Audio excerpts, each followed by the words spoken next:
Buenas tardes a todos y a todas y bienvenidos al Diálogo por el Futuro de la Cultura. Este es ya el tercer diálogo que celebramos. Muchísimas gracias al ministro por compartir hoy con nosotros este ratito y por hacernos un hueco en la agenda, que siempre sabemos que es bastante complicado. Y muchísimas gracias a todos los que vais a compartir con nosotros esta jornada aquí y también los que nos están viendo online y los que nos han mandado alguna que otra pregunta para el ministro y el resto de ponentes. Como decía, este es el diálogo por el futuro de la cultura. Los otros anteriores fueron sobre economía, energía, pero en este queremos tocar un tema que creemos que muchas veces no estamos tratando con suficiente mimo, ¿no? Muchas veces hablamos de cultura, hablamos de ocio, hablamos del teatro, pero no estamos hablando de la precariedad de los artistas, de lo que cuesta realmente entender lo que es la cultura para todos y para todas, el impacto que tiene no solo en la economía, sino en nuestra salud mental.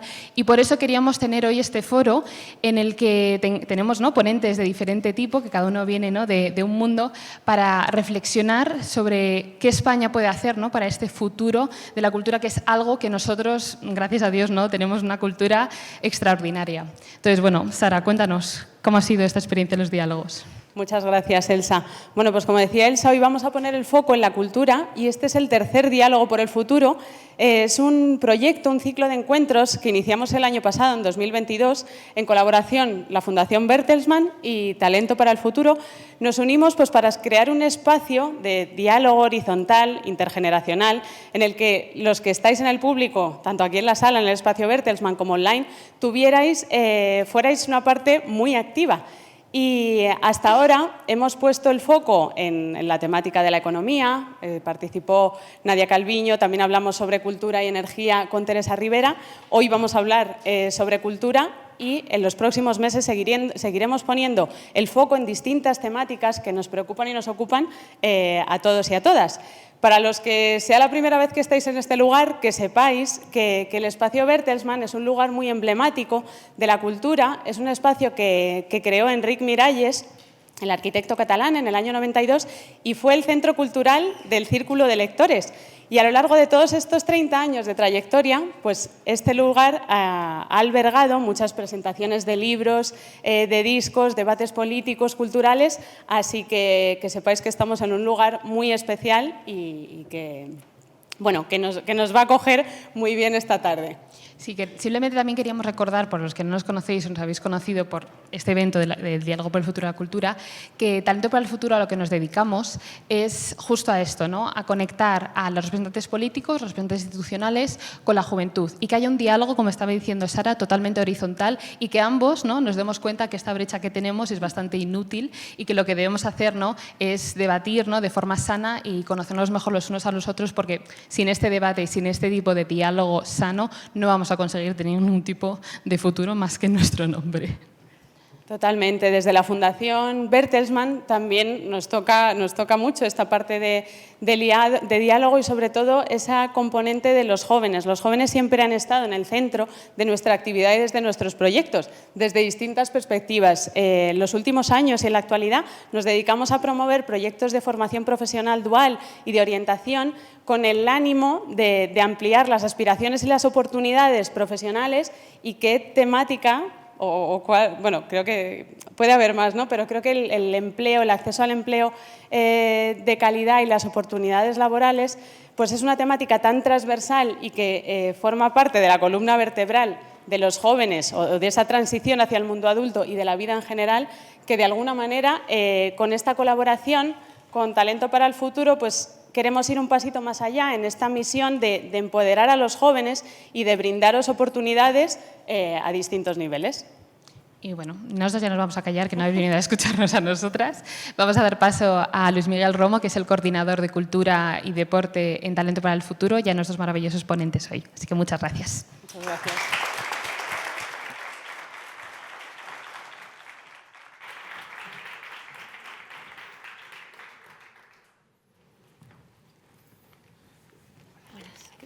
Muy buenas.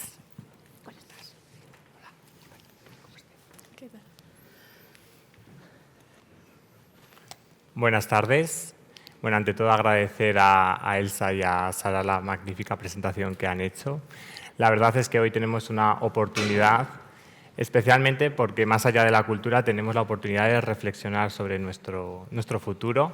A día de hoy somos casi 8.000 millones en el globo terráqueo, en la Tierra, y bueno, 8.000 millones con 8.000 millones de prioridades, ¿no? Y el tener la prioridad de reflexionar sobre nuestro futuro, creo que muchas veces es un lujo que muchas veces las personas no pueden tener, ¿no? A día de hoy, bueno, se nos presenta esta gran oportunidad para reflexionar sobre un tema que es clave para nuestra sociedad, que es la cultura. Tenemos, bueno, en primer lugar que agradecer insisto, a todos los asistentes que puedan venir hoy a participar, y en segundo lugar bueno, para presentar a todos los ponentes que nos van a acompañar en esta magnífica oportunidad. En primer lugar, al ministro Miguel Iceta, al que agradecemos que bueno, nos honre con su presencia, y a nuestros jóvenes ponentes, a los que bueno, les invitaría a que se presentaran de la forma más breve posible, a ser posible. Y bueno, adelante, Joana, si... Bueno, yo soy una escritora, me llamo Joana Marcús y básicamente mi carrera nació en Internet, y gracias a la gente que me apoya y me leía, al final me han dado una oportunidad de publicar en papel, y ahora básicamente me dedico a escribir y a las firmas y a la promoción y a dar charlas en colegios y en institutos, promocionando un poco que los jóvenes lean más.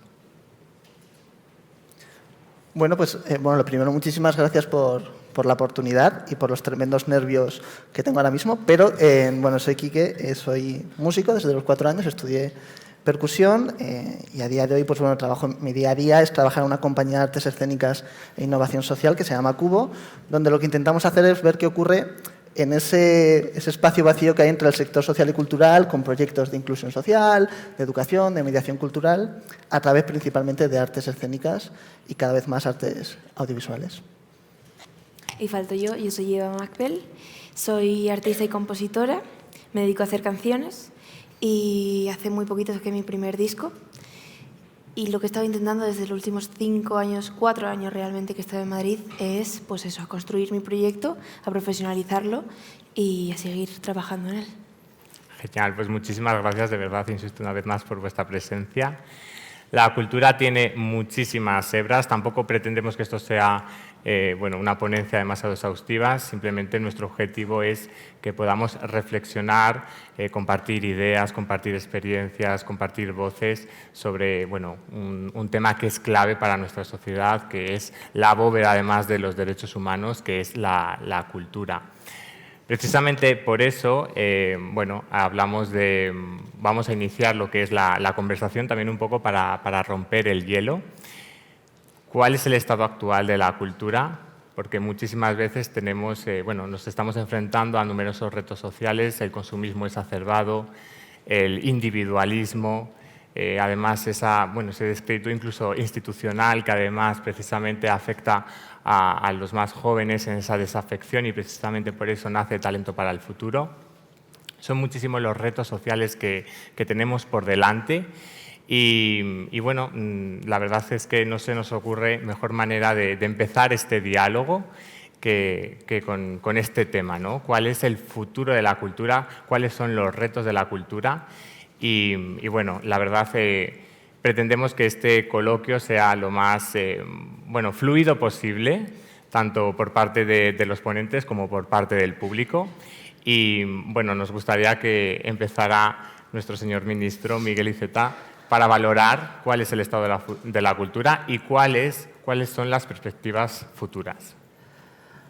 Muy bien, muchas gracias por haberme invitado, gracias a la Fundación y a Talento para el Futuro. A mí siempre, cuando me piden que defina el estado de la cultura, siempre tienes la tentación de hablarlo del vaso medio lleno y medio vacío, ¿no? Hacer una especie de presentación que pueda contentar a todo el mundo y que todo el mundo salga pues como ha entrado, pero al menos sin animadversión hacia el ponente. Yo os voy a decir cómo lo veo de verdad.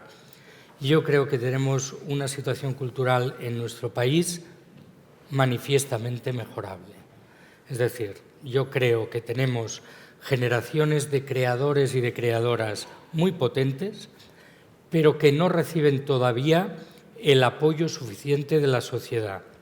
Y voy a intentar concretar un poco, porque apoyo no es solo su consideración, digamos, salarial. No, apoyo es si la sociedad realmente valora la cultura en lo que es. Nos podríamos perder mucho en definiciones sobre qué es la cultura. Yo ahí no me pillaréis porque es imposible encontrar, lo intenté una vez para la conferencia de la UNESCO en México y no conseguí buscar una definición brillante que pudiera, digamos, abarcarlo todo. Pero sí os diré algún ejemplo. Yo tiendo, por edad, a compararme mucho con Francia. No sé si sabéis, hubo un tiempo en que la lengua extranjera que se estudiaba en las escuelas era el francés, pero no habíais nacido ninguno, pero esto era así. Entonces, yo siempre he sido muy francófilo, además porque yo tenía una abuela que se empeñaba en decirme que en Francia se respiraba mejor. En vez de decirme que España era una dictadura, me explicaba que en Francia se respiraba mejor.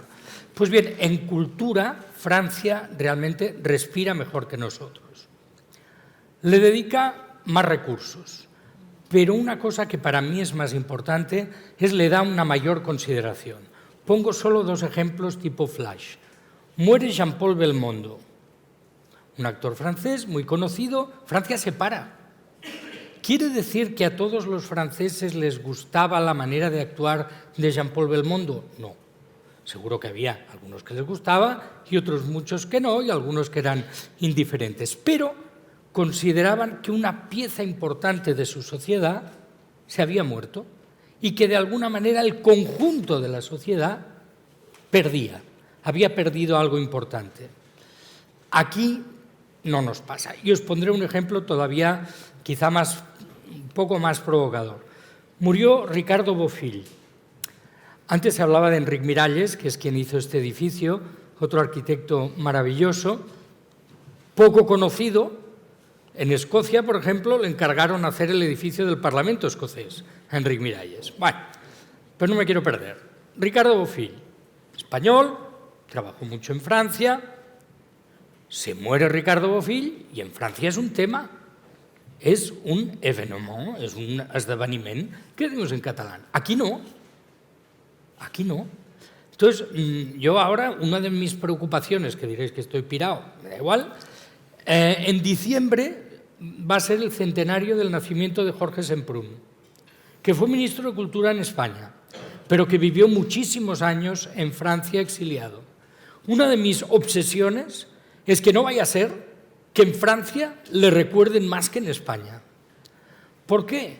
Porque nosotros, hablo así en general, como sociedad, como país, no le damos a la cultura todavía, porque yo no me resigno, la importancia que merece.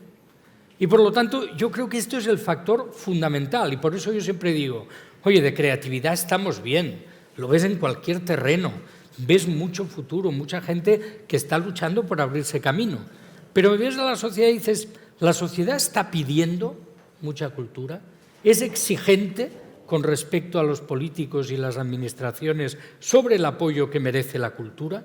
Yo creo que no lo suficiente. Y por lo tanto, creo que tenemos un potencial enorme, pero que a veces resulta que no somos conscientes de la importancia en sí de la cultura y del volumen, del potencial que tenemos.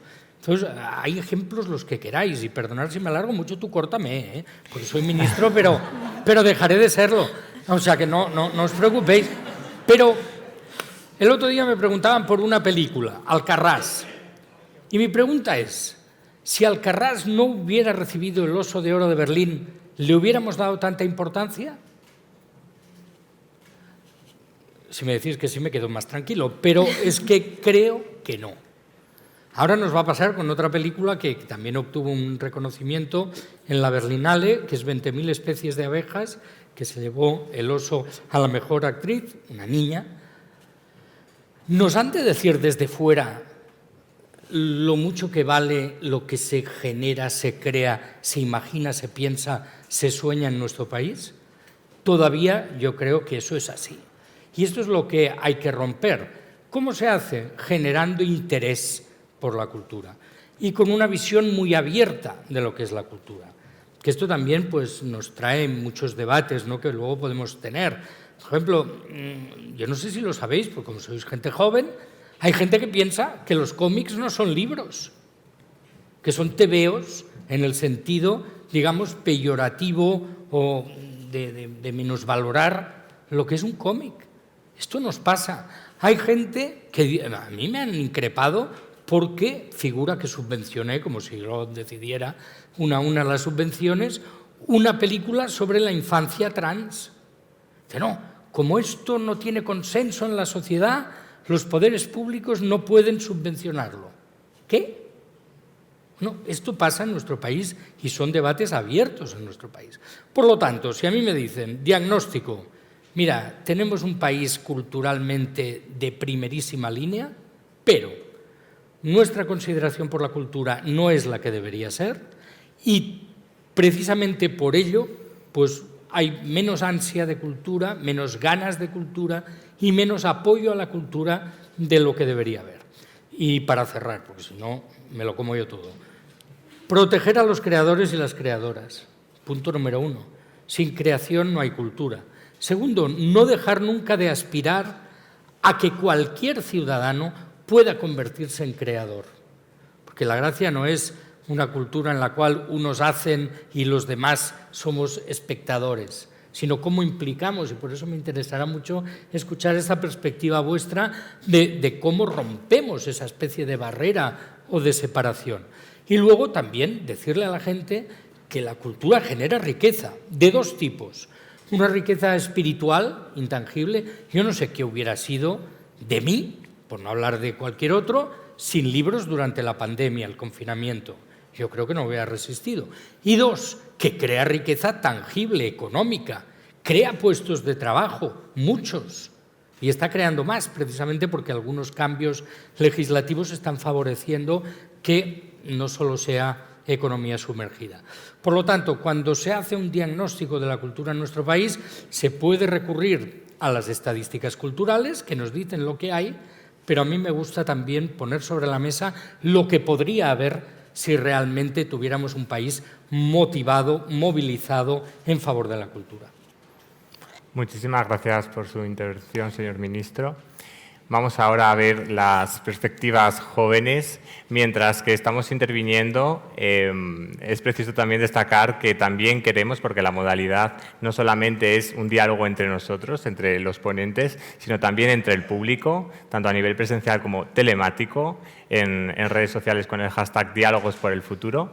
Y mientras intervienen, bueno, os invitamos a que podáis participar escribiendo vuestra pregunta y sobre todo vuestro nombre, que es muy importante, para que posteriormente, una vez finalizada esta ronda, os podamos escuchar también a vosotros.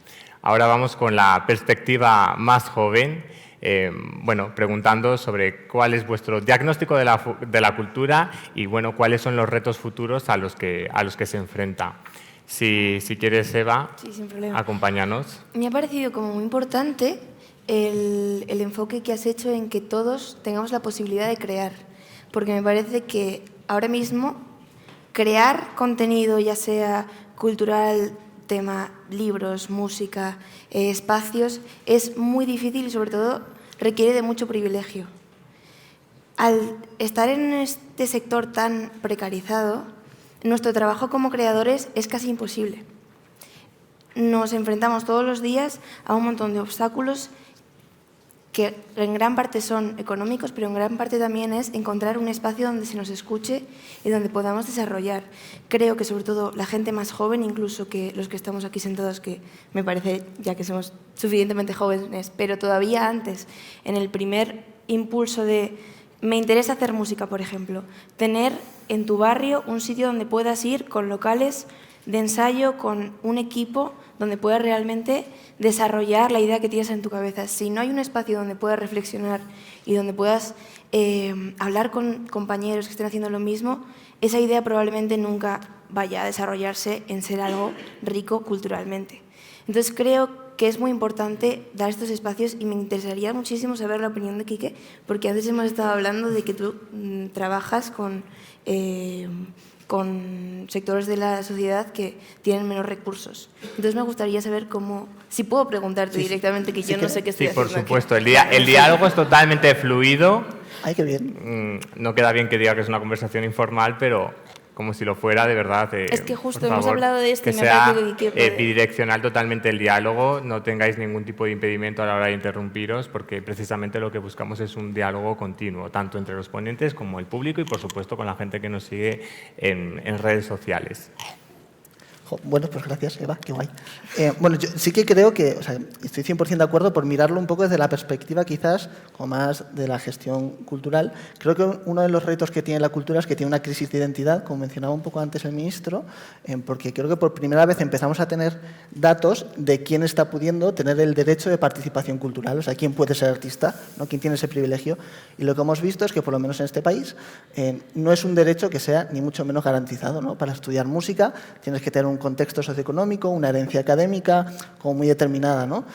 Para poder dedicarte luego profesionalmente, pues hay algunas barreras que son, pues si vives en un pueblo y estás en el entorno rural, pues tienes un poquito más difícil poder participar siendo un creador o una creadora, ¿no? Entonces, yo creo que las instituciones culturales, por lo que puedo ver yo un poco en mi día a día, un poco están en esa crisis, que primero se ha abordado desde el consumo, no como diciendo, ostras, nos estamos dando cuenta que las personas que vienen a los museos, las personas que pueden comprar los libros o que escuchan nuestra música y las personas que están debajo del escenario no son en absoluto diversas, ¿no? Ya lo hemos podido medir, ¿no?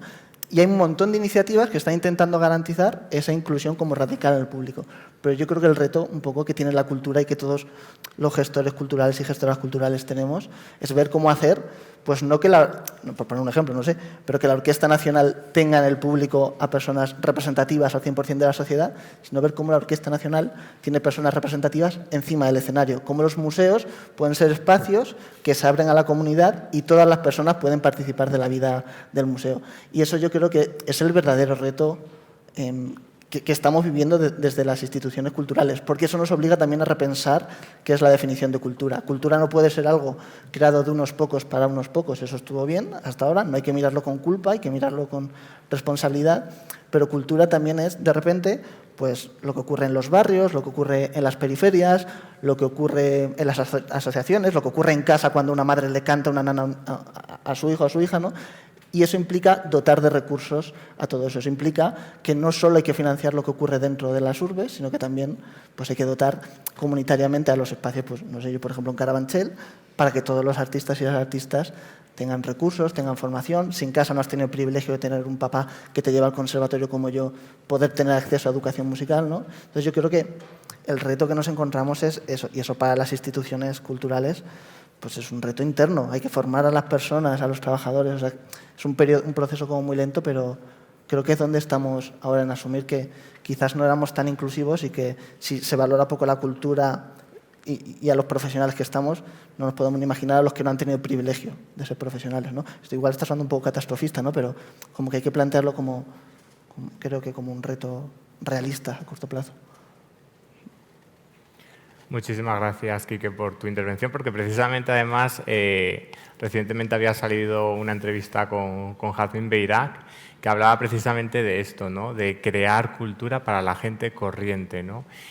Porque precisamente hablaba Jazmín de ese dilema que hay en la cultura entre el consumismo y el elitismo, ¿no? Y la necesidad que había precisamente pues, de crear, por ejemplo, cultura pues, para barrios como Vallecas, para gente corriente.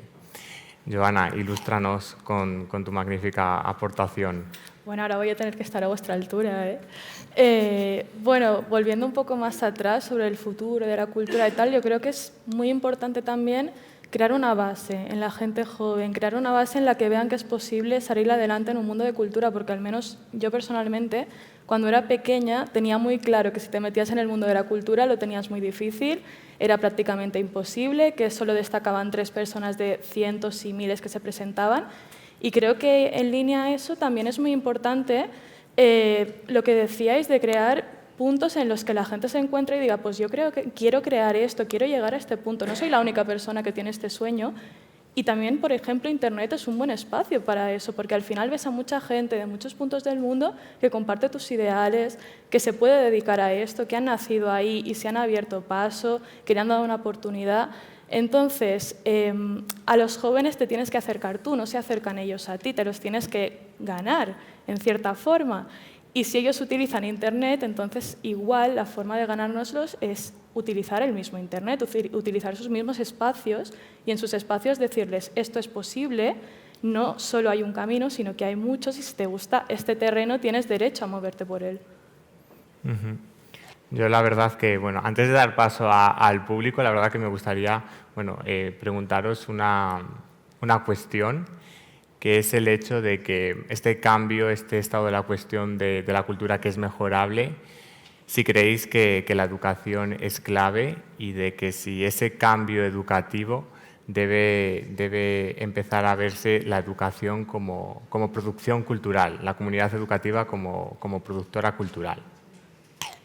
Yo, en mi opinión, creo que es importantísimo que en las escuelas haya una gran participación a nivel de pues, que los niños realmente estén en contacto con el arte, estén en contacto con crear cosas, pero creo que no puede dejarse ahí en aislado en la educación y creo que a nivel estatal y en el gobierno necesitan hacer medidas que luego este niño, después de tener sus ideas, realmente pueda continuar con sus ideas. Porque ideas tenemos todos porque somos seres humanos que nuestra cabeza va a 1500 por hora y somos personas muy creativas de por sí. El problema es que no todo el mundo tenemos la posibilidad de ser creativos y de continuar una carrera en la que podamos explorar nuestra faceta creativa y que podamos rentabilizarla y que podamos vivir de esto. Porque muchos de mis compañeros, ahora me entro un poco más en el sector musical, tenemos que pluriemplearnos. Yo durante muchas épocas tengo que tener otro trabajo para poder continuar con mi faceta musical. Entonces creo que esto es muy importante, el decir sí, por supuesto, la educación es importantísima, pero creo que tiene que haber un seguimiento a nivel de Estado para que luego estos niños realmente puedan dedicarse a esta cultura y a enriquecer el país. Quique, si quieres intervenir como sí, educador. Bueno, como 100%, evidentemente sí, educación y arte, pues check, ¿no? Sí que creo que es importante, porque muchas veces se habla de esto y como que siempre lo que se pide es como más horas de música en clase, más horas de artes, ¿no? Y al final les exigimos a los profes que sean artistas, que sean magos, que sean de tecnología, que sepan de robótica y cargamos todas las necesidades de la sociedad a nivel formativo en la escuela. Y yo creo que el reto que hay desde las políticas públicas es ver cómo esos centros, cómo se puede fomentar que tengan relación con los agentes culturales del entorno. Y, por ejemplo, un ejemplo, para mí, el ejemplo perfecto en España que tenemos es Valencia, ¿no? Valencia, gran parte de la formación musical que tiene la infancia ocurre en las bandas de música. Es un tipo de tejido comunitario que ocurre fuera de la escuela y que permite que no todo recaiga en la escuela, pero que un niño de manera accesible, gratuita, comunitaria, intergeneracional, o sea, todo lo que nos encanta en educación, lo tenga de manera pues, bueno, muy cercana, ¿no? Entonces yo creo que educación y arte sí, pero no volcando todo en la escuela, sino tejiendo ese ecosistema que permite que cualquier niño, cualquier niña pues, pueda dedicarse a las artes que quiera, ¿no? Bueno, yo también pienso que la escuela no es responsable de todo. O sea, la escuela al final se encarga de crear una base y a partir de esa base pues cada persona sabe por qué camino prefiere tirar. Y la cosa estaría, como decíamos antes, crear recursos, dar facilidades a la gente que tiene ideas, que es emprendedora, ¿no?, para que pueda seguir ese camino, pero la escuela no es responsable de que lo haga. Al final la escuela abarca un punto de tu vida, pero en un momento dado ya eres tú solo contra el mundo y a partir de ahí tenemos que saber para dónde tirar. Y, por favor, señor ministro, ¿qué opina de si ese cambio o ese estado de la cultura, si cree que la educación puede incrementar en este sentido el Estado? Puede, debe, pero no lo es todo. Yo también sospecho un poco, ¿no?, cuando le damos a la escuela todos los problemas. Hay un problema de abuso de la pornografía, la escuela. Hay un problema de abuso de drogas, la escuela. Hay un problema de falta de vocaciones artísticas, la escuela. No vayamos a convertir a la escuela en una especie de receptáculo de todos nuestros problemas y frustraciones, ¿no? Porque a veces yo creo que en fin, que quizá nos equivocamos el tiro. Ahora, sin duda, una buena escuela nos va a ayudar a despertar vocaciones y abrir puertas y ventanas, sin duda. Y en eso los maestros y las maestras son los primeros cómplices. Ahora, es la sociedad la que ha de, en su conjunto, por ejemplo, oye, crítica que nos hacen, hemos lanzado la iniciativa esta del bono cultural. Una crítica que se nos hace y que estudiaremos y que seguramente nos llevará a mover cosas. ¿Por qué no se puede usar para comprar instrumentos musicales? Bueno, nos ha llegado. A nosotros nos interesa también escuchar eso, porque luego veremos si podemos o no, si llegamos o no, en qué condiciones. Un tema en nuestro país pendiente hasta hace relativamente poco. Finalmente ya hay un proyecto de ley de reforma de las enseñanzas artísticas, que ya era hora, porque no todas son necesariamente universitarias. Y precisamente una visión muy estrecha de las enseñanzas artísticas a nivel universitario dejaba sin becas a muchísimos jóvenes que querían hacer su, digamos, aprendizaje artístico a otro nivel. Bueno, sí, se avanza, hay mucho por hacer, pero yo creo que solo tendremos más cultura si la sociedad la quiere, la pide, la exige. Y estos días, como estoy de campaña electoral, pues no os puedo pedir el voto, es curioso. Pero sí os diré una cosa, en cualquier lugar, elegid a aquellos que se comprometan más con la cultura. No os equivocaréis, no os equivocaréis, porque es que las cosas están cambiando mucho. El ministro de Universidades, el otro día lo decía, mirad, en el siglo XX el ascensor social era la educación. Y hoy muchos especialistas nos están diciendo que en el XXI va a ser más la cultura que la educación, en el sentido de que la acumulación de conocimientos no tiene hoy tanta importancia como el descubrimiento de aptitudes y de sensibilidades. Y por lo tanto la cultura es también eso. Y entonces tenemos muchos debates aquí mezclados. Se hablaba antes de una cultura más popular.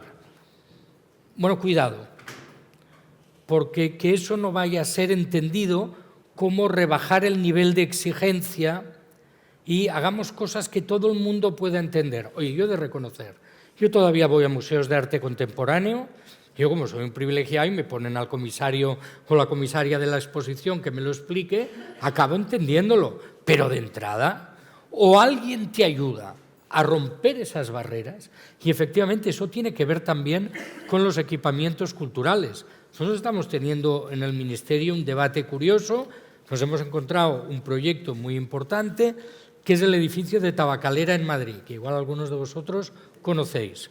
Una de mis obsesiones es que, con perdón, ahora me crucificarán, pero me da igual, porque ya no me ve de aquí, que ya no soy mayor. Yo no quiero un museo más en Madrid. Yo prefiero un laboratorio de creación, prefiero que haya residencias para artistas, prefiero que puedan venir artistas de otras partes a conocer a la gente que se está moviendo aquí, para que se conozcan, interrelacionen y crezcan.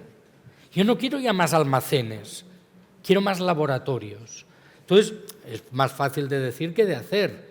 Tampoco quiero que un gran equipamiento cultural acabe expulsando a la gente que hace cultura. En el caso de Tabacalera nos está pasando. Allí había gente que estaba haciendo sus talleres, sus cooperativas, sus ni siquiera taller, ni siquiera cooperativa, pero que estaba creando. No vayamos a hacer ahora un proyecto que expulse a los que querían apropiarse de un equipamiento del barrio y darle otra dimensión. Por lo tanto, son muchas cosas las que hemos de repensar. Yo sé que cuando digo Madrid no necesita un museo más, me miran raro, pero me da igual, porque a mí me han mirado raro toda la vida. Pero, hombre, pensemos de verdad qué necesitamos. Y eso no quiere decir que los museos que tenemos no los debamos cuidar. No. Picasso llegó a ser Picasso porque visitó el Museo del Prado más que seguramente todos nosotros juntos. A ver, en esto no nos equivoquemos. Pero si solo pensamos en términos de gran cultura accesible a las élites y solo valorable por las élites, desde luego estaremos fracasando miserablemente. Y es verdad que ahora tenemos oportunidades que antes no teníamos. Yo conozco gente que se ha dedicado a la escritura, que gracias a Internet ha empezado a crear su pequeña comunidad y que luego a partir de ahí ha dado un salto. siempre han necesitado luego, en algún momento, la ayuda, la complicidad de pequeñas editoriales y de prescriptores. Yo quiero que haya más gente hablando de cultura. Murió hace pocos días Sánchez Dragó. Pues yo os debo decir una cosa, yo, entre otras, me volví un loco de la lectura por el programa que tenía que se llamaba Biblioteca Nacional en televisión, porque hablaban de libros. Te conviene que alguien te hable de libros. Por eso son importantes también los libreros, porque te aconsejan, dice, ¿has visto esto que acaba de salir? Esto te puede interesar. Y por eso digo que la labor por hacer una sociedad más volcada en la cultura no es solo de administraciones y poderes públicos, es de un conjunto de la sociedad que ha de vibrar con eso. Por ejemplo, lo que estamos descubriendo en nuestro país, hoy se ha producido, o debió ser ayer, un descubrimiento arqueológico importante, en un yacimiento tartésico en el Turuñuelo. Yo lo conocí porque me arrastraron a verlo, porque si no, tampoco lo hubiera conocido. Oye, nuestro país es un museo a cielo abierto. Y el descubrimiento de ese patrimonio y el valorarlo empieza con las pequeñas excursiones escolares que te llevan a ver las piedras raras, como pasó en un sitio que me encantó, Águilafuente, que visité en Segovia. Bueno, quiero deciros, la cultura tiene un problema que es tan global que te puedes perder en ella. Y por lo tanto lo que tenemos que hacer es que la gente tenga un contacto cuanto más pronto y cuanto más cercano con la cultura. Y para eso necesitamos, efectivamente, que haya escritores que vayan a las escuelas a incitar a la lectura, que haya artistas que nos ayuden a descubrir qué jóvenes están dispuestos o motivados por el arte, que nos ayuden a leer, que nos ayuden a comprender la creación, que no es obvia, no nos engañemos. Nadie nace enseñado. Y no es un problema de tener asignaturas para esto en las clases. Desde luego conviene. Yo creo que cuando en los colegios hay un cineforum, eso se nota en la afición cinéfila de esos futuros ciudadanos en plenitud. Y por lo tanto, merece la pena que hagamos entre todos un mayor esfuerzo. Muchísimas gracias por su intervención. Vamos a dar paso ahora a las preguntas del público, que vamos a ir intercalando con las preguntas que nos han ido generando con el hashtag Diálogos por el Futuro en redes sociales, para que se vayan preparando, porque les pasarán mis compañeras un micrófono. Xavi y Sergio, a ser posible que se puedan levantar. Y bueno, vamos a dar ahora paso a lo que es la pregunta que nos han enviado por parte de redes sociales, para que nos puedan contestar, especialmente el señor ministro, a las inquietudes de la juventud. Hola, bueno, os lanzo mi pregunta-reflexión sobre el arte y la cultura, y es que, bueno, todos y todas cuando estuvimos confinados mínimo 2 meses sin salir de casa por la pandemia, experimentamos en primera persona, ¿no?, los beneficios de cocinar, de hacer arte, de escuchar música, de empaparnos de cultura, aunque fuera también online, o pudiéndolo hacer nosotros mismos como herramienta en casa. Y lanzo pues esta pregunta de si en un futuro, ¿no?, ya que tantos artículos científicos hablan desde neonatos hasta personas mayores que el arte y la cultura pues tanto favorece a la salud mental. Entonces, bueno, si os imagináis, ¿no?, cada vez más en un futuro, y cómo os lo imagináis que esto, el arte y la cultura, pues pueda ser una herramienta, ¿no?, para nuestro bienestar y salud mental. Gracias. Una herramienta para nuestro bienestar y salud mental.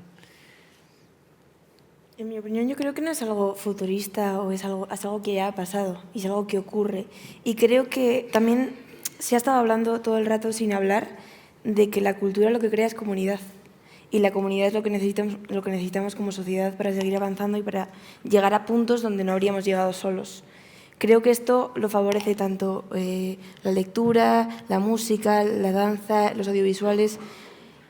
es un elemento social que hemos creado para unir. En mi caso, en los conciertos, yo hago música para luego poder tocarla en directo, porque la unidad y la sensación de comunidad que se crea en un escenario, no solo yo en el escenario, sino como todo el público entre sí, creo que es muy importante para poder pues, crear puentes, hablar con el que tenemos al lado y llegar a un punto donde digamos, bueno, pues igual yo no pienso igual que tú exactamente en todo, pero me cuentas qué piensas tú. Y creo que esto es muy importante que lo favorezca, pues que se favorezcan estos espacios en todas las disciplinas artísticas, porque al fin y al cabo son todas crean comunidad. Vamos a acompañar esta aportación de las aportaciones del público. ¿Se puede levantar Xavi? Hola, buenas. Bueno, Xavi Triana, del Consejo de la Juventud de España. Y bueno, mi pregunta va un poco referente, cuando hablamos del bono cultural específicamente, hablamos de dar acceso a la gente joven específicamente a la capacidad o al acceso cultural. Pero muchas veces también nos preguntamos qué medidas se proponen específicamente para dar acceso a los creadores o artistas jóvenes para poder generar ese contenido cultural. Entonces, ¿qué medidas proponéis específicamente? Y no solo desde el Ministerio, sino todas las ponentes. Vamos a acompañar también la pregunta que nos ha formulado Xavi con la de Sergio. A ser posible que sean lo más breve y precisas posibles por cuestiones de tiempo. Mi pregunta, bueno, la he redactado antes de que reflexionara. Sí, si te puedes levantar para que te podamos claro ver. Que sí. La he redactado antes de que reflexionara el ministro, entonces va en línea un poco con lo que él ha dicho. Yo he hecho mucho en falta como ciudadano de este país que no haya una política de Estado cultural, como sí que se observa en países como particularmente Francia, que ha sido citado en esta conferencia, e Italia, que también es un país que valora muchísimo su patrimonio y valora mucho su valor y su calidad cultural, ¿no? Entonces es cierto que yo también observo esa carencia social, ¿no? Esa a veces pérdida de interés por parte de la sociedad por la cultura y por el patrimonio que tenemos, que es muy grande en este país, pero también he hecho en falta como una alta política de Estado, y creo que además es una problemática transversal que afecta a buena parte de los partidos y principalmente a los que han gobernado, ¿no? hasta ahora. Gracias. Bueno, habría que empezar explicando cómo funciona nuestro Estado, que tiene una complejidad en el aspecto cultural que si a mí me preguntan ¿quién tiene la competencia de cultura? Bueno, tengo dificultades en contestar porque hay una respuesta muy rápida. La competencia de cultura es de las comunidades autónomas.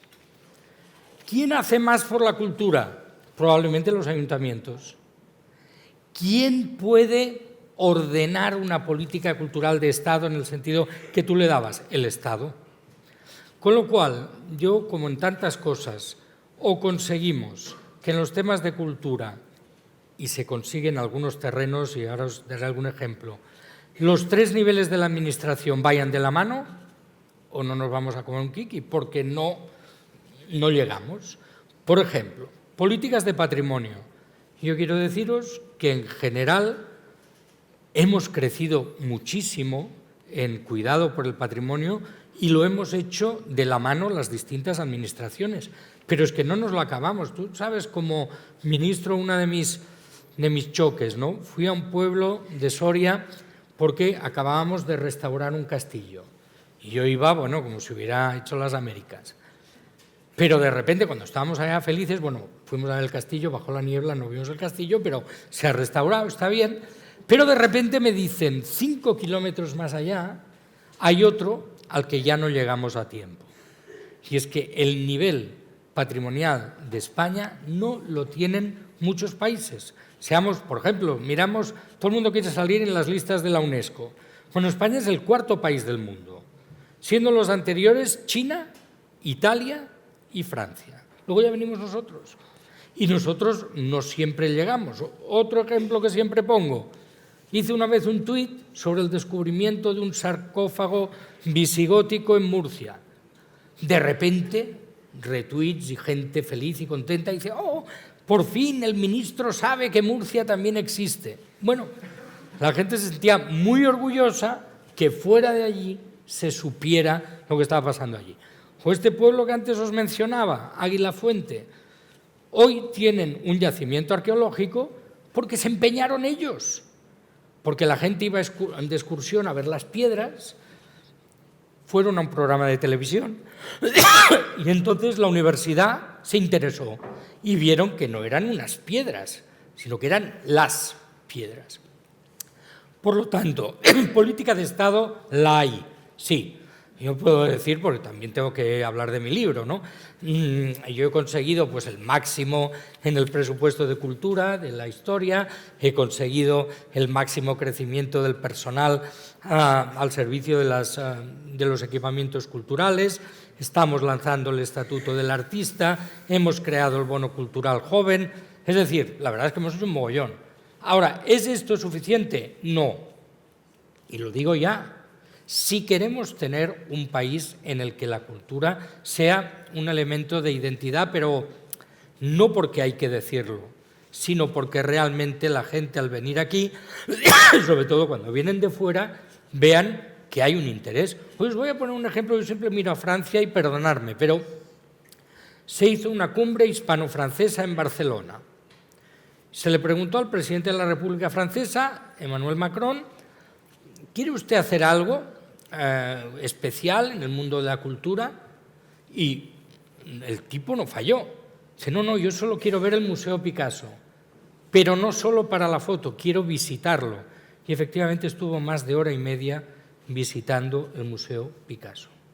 Pues la verdad, a mí me gustaría, y me pongo yo el primero, que todos los políticos tuvieran también esa sensibilidad y la demostraran. Por ejemplo, a mí me lo recomendó un asesor de campaña, luego no practico siempre, se lleva siempre un libro bajo el brazo. Dice, si lo has leído, lo estás leyendo mejor. Pero con la idea de decir, demuestra que hay interés, demuestra que hay ganas.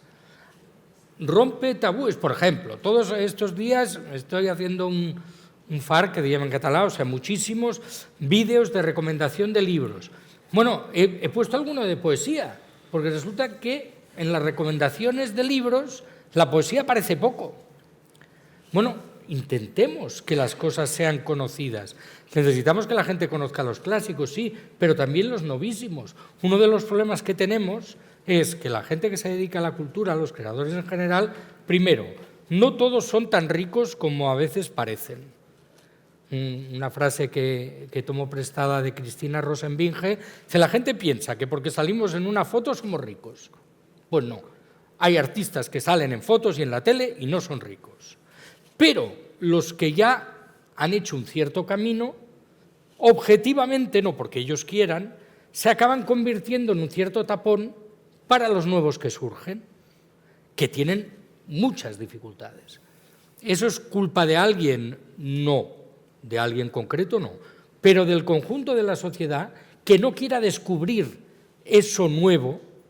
Entonces nos pasa, en el Ministerio de Cultura acabamos gastando más dinero en arte contemporáneo que en compra de arte más clásico. ¿Por qué?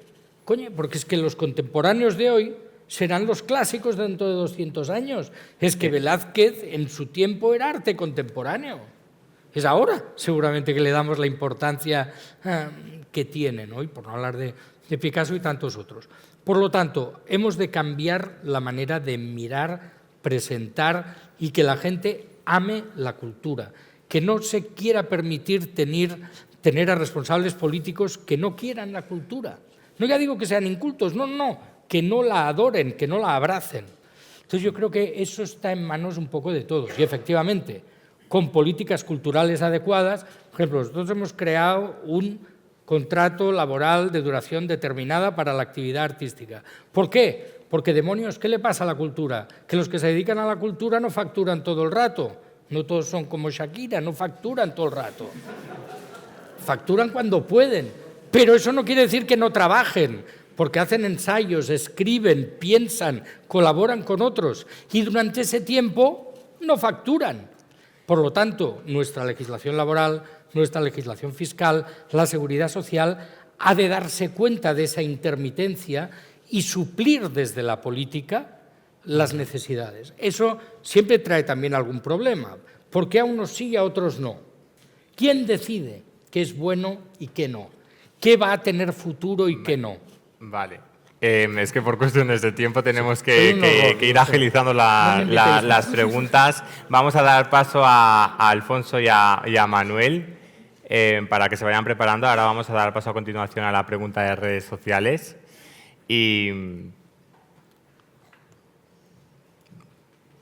Hola, ¿qué tal, señor ministro? Hola, compañeros de Bertelsmann. Soy Javier Navarro, de la discográfica y editorial BMG, y llevo unos días haciéndome una pregunta un poco intranquilo y quizá ustedes puedan o ayudarme a resolverla o darme un poquito más de certidumbre. Llevo varios días viendo portadas de periódicos que se hacen en base a fotos que no existían, viendo al Papa vestido de trapero, Madrid con playa u otra serie de creaciones audiovisuales que no están hechas por personas, sino por inteligencias artificiales. Y como persona que forma parte de una u otra forma de la industria cultural y del momento de la creación, me pregunto si ustedes están trabajando ya, o bien desde el Ministerio o bien desde órganos internacionales, en generar un marco que nos dé un poco más de certidumbre sobre este nuevo universo creativo que se está gestando y que ya mucha gente joven está utilizando.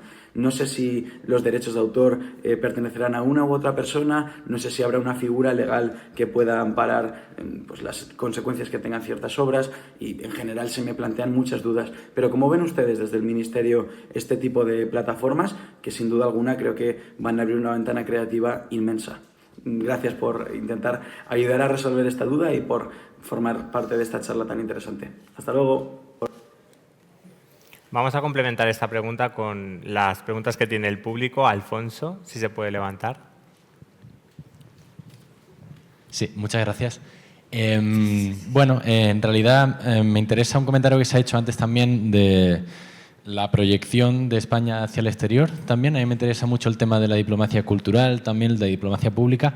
Y quería preguntar en realidad si hay algún tipo de diálogo, algún tipo de punto tangencial de trabajo entre lo que es el trabajo de diplomacia cultural, que normalmente es del Ministerio de Asuntos Exteriores, y el Ministerio de Cultura, un poco por esa idea también de que España, y esto creo que hay un ranking, tiene de las peores imágenes de sí misma, ¿no?, en el exterior.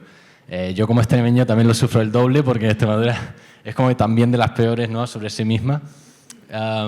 Entonces, no sé si hay, al final es como un espejo, ¿no?, el tema de la cultura, y cada vez está más relacionada la parte internacional con la nacional, y quería ver un poco si había ese diálogo interministerial principalmente. Muchas gracias. Vale, genial. Y ahora vamos a pasar a la pregunta de Manuel. Vamos a intentar que las preguntas sean lo más breves posibles. Manuel.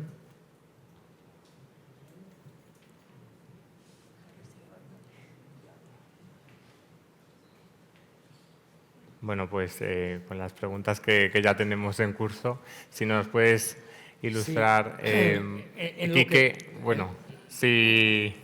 si quiere. Yo es que solo las preguntas concretas que tienen que ver con la gestión del Ministerio. Bueno, una cosa, yo creo que hemos de luchar contra la idea del político que es todólogo, que lo ha de saber todo. Yo de vez en cuando me encanta decir, pues mira, esto no te lo sé contestar porque no lo sé, porque también es verdad que no me creo que alguien lo sepa todo, de todo, en todo momento, y menos sobre cosas muy recientes. Se hablaba de la inteligencia artificial y los problemas que tiene para los creadores. Bueno, hay que conseguir de entrada una cosa, que se sepa quién ha hecho qué. Yo cuando me inicié en política hace ya mucho tiempo, los fotógrafos no firmaban sus fotos en las publicaciones, eran anónimas. Luego, gracias a la lucha profesional que hicieron, consiguieron que figurara su nombre y, por lo tanto, también su consideración laboral y su retribución. Pues yo ahora tengo derecho a saber si lo que estoy mirando, me guste o no, lo ha hecho una máquina o lo ha hecho un señor o una señora. Por lo tanto, necesitamos obligar a una veracidad de las fuentes. Y, efectivamente, la lucha por los derechos de autor es vital. Y en un mundo en el que estaba bien visto descargarse de forma pirata lo que sea, pues tenemos que luchar contra esa idea. Si queremos cultura, necesitamos creación. Y si queremos creación, necesitamos que haya creadores y creadoras que puedan vivir de su trabajo. Entonces hay que luchar contra algunas cosas. La expresión dice, lo he hecho por amor al arte. Pues no, yo no quiero que los artistas trabajen por el amor al arte. Yo quiero que puedan recibir una remuneración y un reconocimiento social de acuerdo con esto. Un ministro de Cultura italiano hizo un libro que era criticando a un ministro de Economía que había dicho de la cultura no se come. No, mira, de la cultura se come, se debe comer y hay que comer más y mejor y más gente. Por lo tanto, imagínate si hemos de cambiar la lógica de las cosas. Y por lo tanto, vamos a seguir apretando. Se crea ahora también por ley la Oficina Española de Derechos de Autor y la idea de que hay que saber quién ha hecho qué y si hay cosas que vemos que no son reales. No solo porque quien las ha hecho no es una persona, sino porque nos muestran una foto que representa una situación que no se ha producido. Que esto lo estamos viendo ya. Y eso sirve para desinformar, pero sobre todo para que pierda calidad nuestra convivencia, nuestra cultura, nuestra democracia. Y en los temas de exteriores, pues afortunadamente los ministerios de Cultura y de Exteriores en esto vamos muy de la mano. Porque es verdad que hay una presencia cultural española en el exterior muy potente. Tenemos una red de institutos Cervantes que creo que estamos llegando ya al 200 en todo el mundo. Y desde el Ministerio de Cultura, también de Exteriores, pero también de Economía, hay muchos fondos para la internacionalización de nuestro cine, de nuestra literatura. Hemos hecho esfuerzos muy importantes en la Feria de Frankfurt, en la Eslovenia, en la de Calcuta. El año que viene nos vamos a la de Guadalajara, en México, y por lo tanto estamos utilizando ese potencial. Estamos favoreciendo la traducción de las obras de nuestra gente a otros idiomas, porque es verdad que si quieres en Frankfurt triunfar, pues te has de preocupar por traducir al alemán un buen número de obras, como se ha hecho este año, y por lo tanto estamos haciendo un esfuerzo grande. Porque eso es de verdad marca España y porque tenemos una cosa entre manos que es importantísima, nuestra lengua. Nosotros tenemos una autopista para un continente entero, que al contrario de lo que se decía antes, nos espera. Y no espera a nadie. No nos espera nadie. Si queremos ir, hay que ir. Y hay que ir dispuesto también a recibir. Porque hay gente que piensa que nosotros tenemos que ir a enseñar algo. Tenemos que ir a aprender también mucho. Entonces, ese estilo, esa actitud de hacer las cosas nos puede ayudar. Si puede complementar Quique y Joana Sí. la aportación del señor ministro. Sí, yo creo solo, por complementar la parte de lo que comentaba el compañero de inteligencia artificial, a mí no me preocupa tanto la parte de cómo vamos a reaccionar el sector de la industria cultural, los artistas o los creadores, porque creo que muchas veces en la historia ya se han dado avances tecnológicos que nos han obligado a adaptarnos y que han difuminado el concepto de propiedad. Hay algo que me quita mucho el sueño y la verdad que no tengo ninguna respuesta correcta al respecto, que es por la parte de los consumidores, porque hay una realidad que ya está ocurriendo a día de hoy, que es que cada viernes, creo que sale la lista de éxitos de Spotify, que está marcada por un algoritmo que no conocemos generalmente, y por otro lado, TikTok sigue marcando, si miramos la lista de esos éxitos, están en buena medida influenciados por TikTok. Entonces, a mí lo que me da, y de verdad lo digo personalmente, muchísimo miedo, es que ni siquiera la industria, hablo de lo musical, que es lo que más conozco, bueno, y BMG, yo creo que el compañero lo estará viviendo también, está marcada, y los compositores, los productores, su día a día, y además lo digo porque lo conozco de cerca, ya está marcado por unos algoritmos que están, digamos, ya marcando la agenda de los afectos, los gustos, las relaciones, todo lo que hemos hablado antes, a día de hoy ya no está ni siquiera controlado por una industria, sino que está controlado por unos algoritmos que no conocemos y que además tienen una capacidad de neutralizar movimientos contraculturales, alternativos, independientes, ¿no?, que no hemos visto nunca antes en la historia, porque, no sé, a veces veo cantantes de trap que digo, jolín, esto es underground, esto no lo entiendo ni para Dios, ¿no? Yo esto seguro que está desafiando a la industria musical. De repente, TikTok lo coge, lo prioriza, lo peta en Spotify y está haciendo una gira de festivales en verano, ¿no? Entonces, mi miedo, por un lado, es cómo vamos a reaccionar, no tanto los creadores, que ya nos apañaremos, como nos hemos apañado muchas veces, a esa ola de inteligencia artificial, sino cómo estamos reaccionando ya a los algoritmos y a las inteligencias artificiales que están marcando los gustos de todas las personas que estamos aquí, ¿no? Y cómo las políticas públicas no frenar, pero sí controlar con ética de la tecnología y con programas que miren de manera crítica todo eso que está ocurriendo, porque si no estaremos llegando tarde y estaremos perdiendo como el último bastión, yo creo, de los valores y los principios que es la cultura, ¿no? Y de repente estaremos marcados, pues, en este caso por un algoritmo, y lo que más me preocupa, un algoritmo que es que no conocemos, ni siquiera es que sea abierto, ¿no? Igual me he puesto un poco friki y no tiene nada que ver, pero... Bueno, en mi caso, también justo el viernes sale en la lista de los libros más vendidos en librerías, en España, en otros países no sé cómo funciona, y también me sorprende mucho eso, que también está muy marcado por TikTok y por Internet, y este influencer ha enseñado este libro y ahora de repente se vende un montón. Justo en este tren de TikTok han empezado a usar este libro y ahora la gente se pregunta de qué va y cómo funciona y cuál es el tópico que sale, y siento que todo se ha vuelto muy simplificado.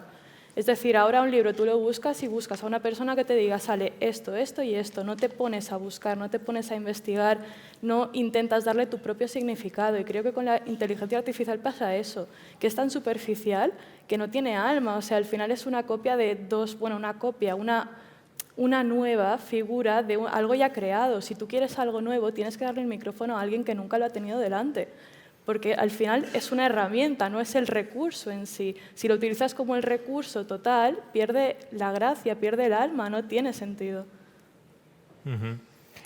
Para terminar, porque ya por cuestiones de tiempo tenemos que ir cerrando, echando el cierre, necesitamos que nos deis un titular, como si fuera casi que una nota de prensa. Eva, si quieres... ¿Puedo hacer un pequeño apunte y luego por doy supuesto, el titular? por supuesto, faltaría más. Creo que tenéis mucha razón en muchas cosas de las que habéis dicho de la inteligencia artificial, pero también creo que esto lleva pasando mucho tiempo a través de las radios. La mayoría de las radios son empresas privadas que deciden pues, poner en la palestra ciertas canciones, por ejemplo. Estas canciones, si las escuchas, no hay gran variedad. Son básicamente una caja donde entran X tipos de artista. Entonces creo que también es importante que no pensemos que solo la tecnología está haciendo esto. Esto lleva pasando mucho tiempo y creo que es importante que le pongamos también palabras a esto. No es una cosa nueva. Creo que es importante como Estado también que demos espacio a otros tipos de arte, porque la gente no se va a poner a escuchar de por sí pues no sé, tipos de música que no estén en la radio constantemente, porque es lo fácil. Entonces creo que necesitamos que la gente tenga más acceso a una variedad más amplia de cultura, no solo pues, las 20 canciones que suenan en la radio constantemente. Entonces, solo eso, que no me parecía una cosa que solo ocurriese ahora a través de la inteligencia artificial. Y me has pedido que... ¿Cómo titular? Un titular. Como si fuera una nota de prensa. ¿Cómo cerrarías este Diálogos por el Futuro? Creo que ¿Qué te llevas en la mochila cultural y nunca mejor dicho? Creo que la cultura es muy importante en la sociedad y creo que esto todos lo sabemos, pero creo realmente que como sociedad tenemos que darle esa importancia, no solo nosotros aquí, creo que todos tenemos que pues, intentar salir un poco de nuestras cabezas, salir un poco de lo que nos gusta y de lo que escuchamos todos los días e intentar abrir nuestra cabeza a otros espacios, a otras músicas, a otros libros.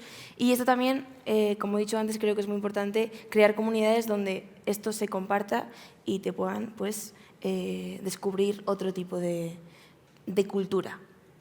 Ese sería mi resumen. Señor ministro, ¿qué titular nos daría? Yo me quedaría con la idea del descubrir. Es decir, necesitamos una sociedad más curiosa, con ganas de conocer lo que no conoce, no de repetir permanentemente actitudes y comportamientos ya muy trillados. Entonces, a mí me gustaría eso, más riesgo, más descubrimiento, un punto de aventura. Y yo creo que con eso ganamos. Quique. Bueno, yo creo que el reto de crear un sector cultural fuerte ya es algo que es casi mainstream. Creo que es algo que ya estamos superando. Hay un estatuto del artista que empieza a garantizar ciertos derechos. Creo que el siguiente reto es que esos derechos culturales sean universales y que sean tan innegociables como el derecho a la educación, el derecho a la sanidad. Creo que los derechos culturales, de formar parte de manera activa de la vida cultural, tenemos que conseguir que no sea un privilegio, sino que sea, como antes contaba Silvia, en los hospitales o hablábamos en las escuelas, sea algo que toda persona pueda disfrutar como quiera, sobre todo. Bueno, en mi caso, creo que lo resumiría todo en la importancia de tener recursos dentro del mundo de la cultura. Al final todos hemos dicho lo mismo, ¿no? Que por muchas ideas que tengas, por muchos caminos que quieras seguir, siempre dependes de tener recursos, de tener ideas y de que alguien te diga es posible seguir este camino. Así que yo lo priorizaría por ahí.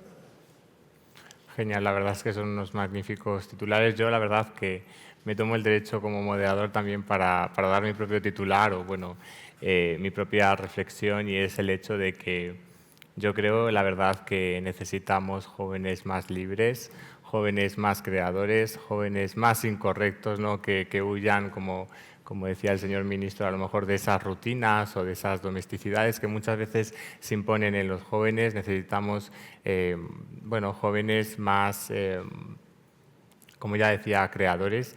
Y bueno, frente a quienes a lo mejor desvirtúan o quitan el significado a los espacios y merman la participación del individuo en la sociedad, yo creo que necesitamos jóvenes que trabajen más por nuestro porvenir, ¿no?